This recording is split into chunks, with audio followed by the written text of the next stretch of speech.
Hey guys, it's Nick here. Before we jump into this video, I just want to say two things quickly. Number one, a lot of people have asked me about real estate and about properties and rental prices and things like that. So jump onto my website, www.algarveaddicts.com, and I've put together all these fact sheets. So you can sign up to my email list and I'll automatically send you those fact sheets. It'll help you out with the right contacts to get sorted out with everything. Second thing is, a lot of people have said, we're talking about learning Portuguese. Now, the nice thing about learning Portuguese is you can do it from your home before you come here. So get online and learn Portuguese. Now, both of those links that I just mentioned, Algarve Addicts and also Practice Portuguese, are in the descriptions. So go check it out and start learning Portuguese. Thanks very much. Enjoy the video.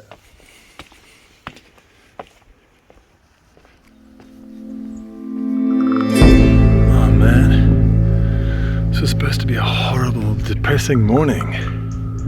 It's gorgeous. Good morning. I'm not going to lie to you. This video is not going to be glamorous. I just want to really point out the reality of life when you are relocating to another country. There's quite a few points we're going to cover.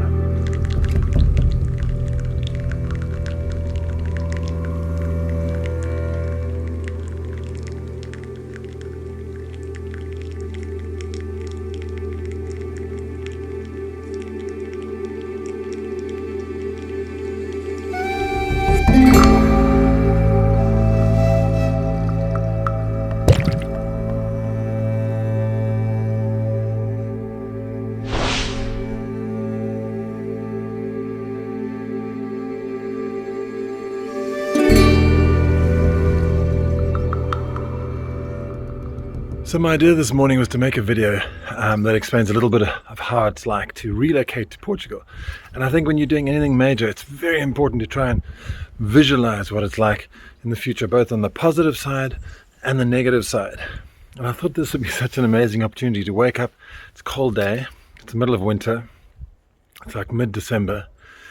And it's just try and imagine how bad things could get. It's cold, it's damp inside the house, there's damp rising in the house, and because in the Algarve especially, and all over Portugal, it's really bad construction, and you have to make sure that the places that you are moving into don't have any damp, because it's really, obviously it's bad for your health. But I'm just trying to say, focus on those negative things, and it's cold and it's damp and it's horrible and you're far away from your friends and your family and stuff, and you've seen all these glorious videos about it's beautiful sunshine and beaches and everything. It's not quite like that, because it's real life. So I just wanted to show you the realities and talk about 6 major points about the realities of relocating to Portugal.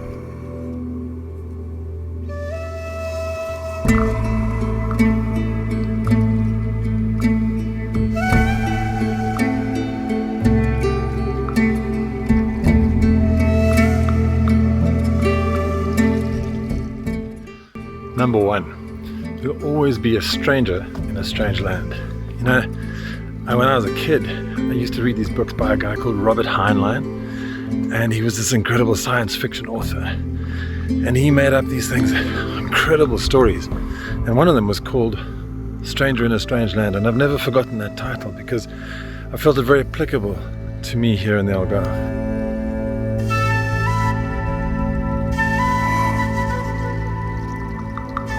So being a stranger in a strange land is very much like being in Portugal when you're coming from South Africa like I did, or from anywhere else you want, because you're called estrangeiro. That means, and some English people they turn it into, they anglicize it and they say you're a strange arrow.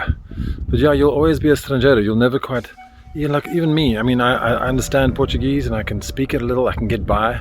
I'm not fluent by any manner of means, and I'm quite ashamed about it, actually, quite often, because it's so easy not to speak Portuguese here. And that's getting onto my second point, actually. But being a stranger, even though I'm married a Portuguese woman, I've got a Portuguese daughter, I still feel out of place, even after being here 20 years. But it's something that you get used to. It's never, it's never your country. Although I feel intensely proud of Portugal these days, because it's doing so well, and it's like really, really reinventing itself, and it's fascinating to see all the changes happening. And it's great, but a lot of people still cling to the past. So that brings me to my second point. If you want to be, and it's quite funny because I have a friend called Paula, And she turns around and she always says to me, she said to me in the beginning, she said, Nick, how well have you integrated into Portugal?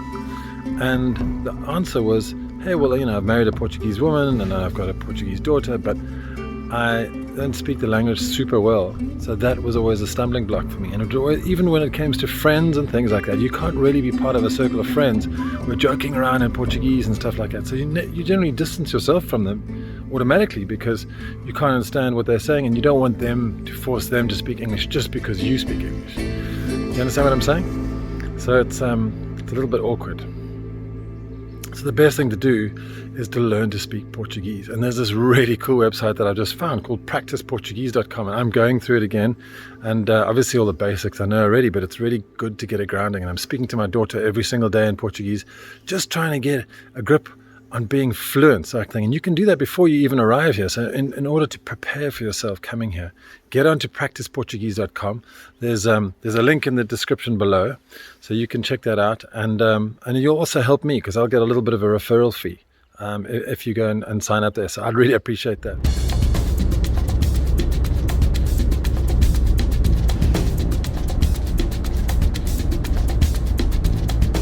The third thing is bureaucracy. Now, and every country has its bureaucracy. In Portugal, it's slightly worse than most. Actually, probably a little bit worse than most. The thing is, when I arrived here in Portugal, there was a statistic that was being thrown around that 10% of the population was a civil servant.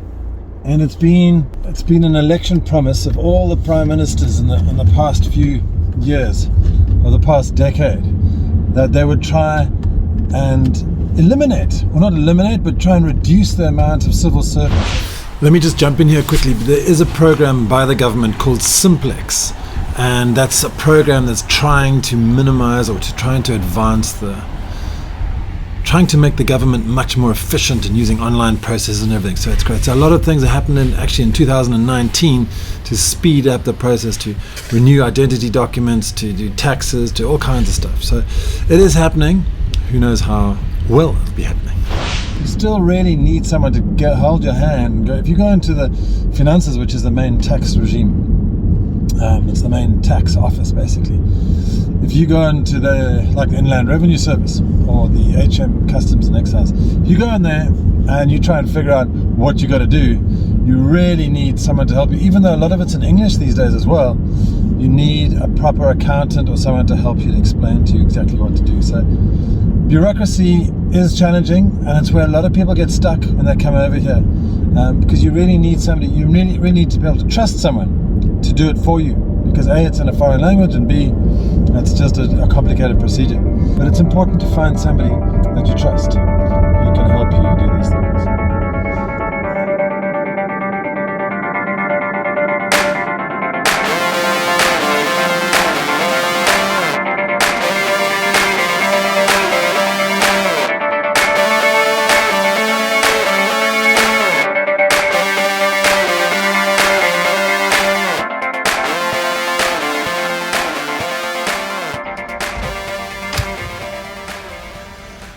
That's the other thing about the Algarve, or anywhere where you move to a new place. You just won't know where stuff is.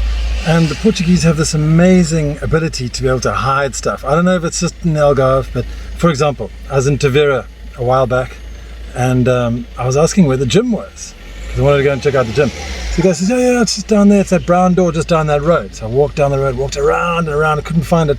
Normally what I was used to is big glass windows, and young sort of fit girls and guys pedaling away on the inside with big glass windows. You can see those exercise bikes, and I didn't see any of this. I just saw brown doors and tiled walls.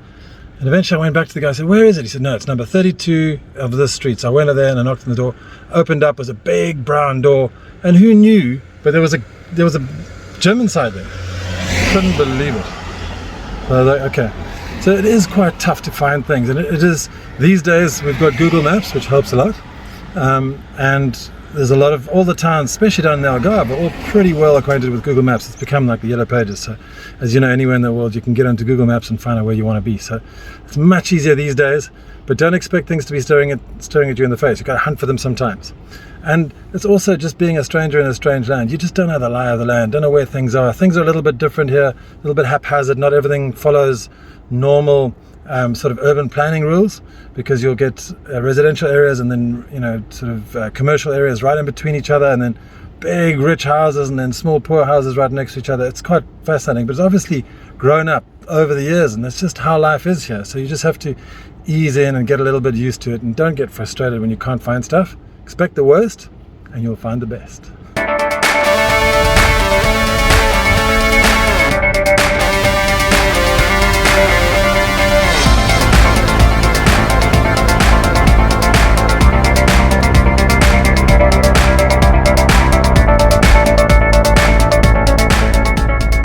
So often people say, what are the Portuguese people like? And all the tourist guides in the world will say, oh, they're amazing, they're the best things and ever. And they truly are. However, and I hope you're not Portuguese, but look, I think there's a certain service level of difference between what happens here in Portugal and what happens in the United States of America. And I was pretty shocked when I arrived here. And I walked into a shop. I was expecting a, hey, how you doing? How can I help you kind of vibe. And instead I got a, digger, what you doing? Just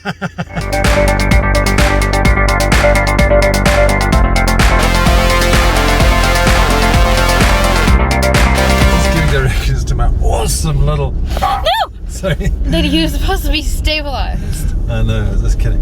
But look, as I was saying, when I arrived in Portugal, I was quite stunned, and I walked into a restaurant, or I walked into actually a mini mercado, a little small grocery store in Cavoeiro, where I was living. Yeah. That was the first place where I went into, and I arrived and I walked in there and I was looking for some apples or something, and I walked up to the lady and she said, digger. And I was like, what does that mean? And I was a bit sort of scared, actually, and I was like, it sounded like she was screaming at me for something that I'd done wrong. I was a bit shocked, and I didn't know what to say, and I had to go and go outside, and I paid for the thing and everything, and apples or whatever, and I walked outside, I was munching my apples, and I was looking at this little phraseology book, because I had a phrase book. You have to have a phrase book when you arrive in Portugal. And I was like, what does digger mean? What does digger mean? And I was like, digger, and it just means speak. It literally means speak. So it's not even like, what do you want, whatever, it's just speak. And I wasn't like, welcome to my store, how can I help you today? It wasn't any of that, it was just digger. And I had come across that quite a few times. It wasn't an alien instance. It happened quite a few times. And then I also went into restaurants, and some of the waiters were like, you could see that they had like serious attitude, because I used to be a waiter when I was at university. And they had serious attitude, they just really didn't want to serve me. And I was like, I kind of understood why, because there's not a huge culture of tipping here. So they're just going to do this, there's no incentives, they're just going to do the same way. And that's what I was going to say. This is the number 5, is that you might be a little bit alarmed at how rough and, a little bit rough the Portuguese are in the beginning, but they're amazing people once you get to them, and they're really genuine and authentic once you get over that initial roughness. Because I think it's important to say that money doesn't buy you everything in Portugal. Respect does. So if you come in with a big thing saying, oh yeah, I'm going to pay these people off and pay those people off, it doesn't always work, and there's a lot of things, there's a lot of respect-based culture here in Portugal. I remember going to a guy and saying, hey, I'm going to build your website and do all these email things, and you can make a lot more money in your business. And he said, well, I'm fine as I am. I don't want any more money. I was like, absolutely floored. And I was like, well, how can you not want more money? Isn't that the goal of business? And he's just like, no, I'm fine. And so that kind of attitude is difficult to deal with when you're not used to it, if you're coming from a pretty capitalist background. And the thing is that if something works back in your country, back in the States, or back in the UK, or back in South Africa, or Australia, or wherever, it might not necessarily work here in Portugal, because the market is completely different. They have different values. So it's an interesting thing to bear in mind. So don't be that foreigner that just pulls in and expects everything to go your way. Understand the locals and understand their way of life and respect that, because Portugal is an incredibly powerful nation, or was an incredibly powerful nation. It was the world's superpower in the 1500s, and it's got a lot of rich history and culture, and we need to respect the Portuguese for that. All right. I hope this helped. There are 6 things that you might have to worry about you should be aware of when you come and relocate. And obviously, like I said in the beginning, just really try and visualize what you're setting out to do and what it's going to be like. I mean, most of the days, like I did this morning, and I went out and I thought it was going to be a really miserable day, and it was absolutely beautiful. And so that always helps me, and I just really love living here. And I hope you do too. But then again, it's not for everyone. Thanks a lot. See you in the next video.